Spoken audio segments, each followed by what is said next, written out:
The interesting new report that's out showing that millennials are taking the lead when it comes to checking their credit scores, doing so more than other generations. Nicholas Wealth Management President David Nicholas joins us on what this might mean for the economy. I say interesting and maybe even surprising to some who might assume millennials wouldn't be up to this kind of thing. What did you take away from it?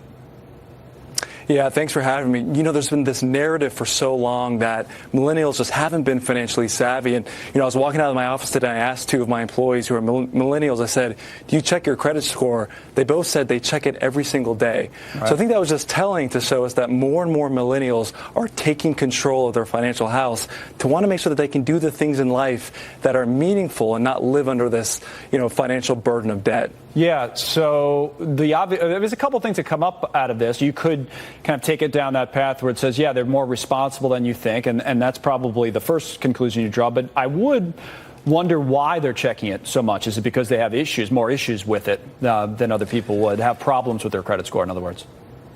Yeah, so 75% of millennials carry some type of debt, whether that's school debt, loans or that's credit card debt. So I think they're figuring out, you know what, I'm buried under this debt.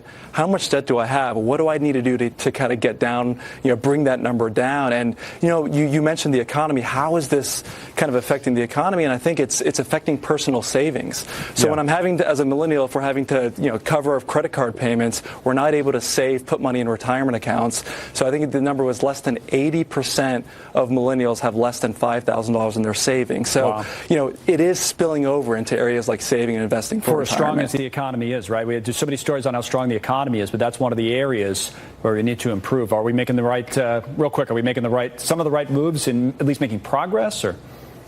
I think it's encouraging. I think millennials are starting to ask themselves, what life do I want? I want a meaningful life, so we've got to bring personal debt down. I think we're seeing that. So I think it'll be encouraging going forward. Well, we like that. We'll take encouraging over the alternative. David, good to see you. Interesting stuff, actually, maybe a little counterintuitive, but thank you very much for coming on. We appreciate it. David Nicholas.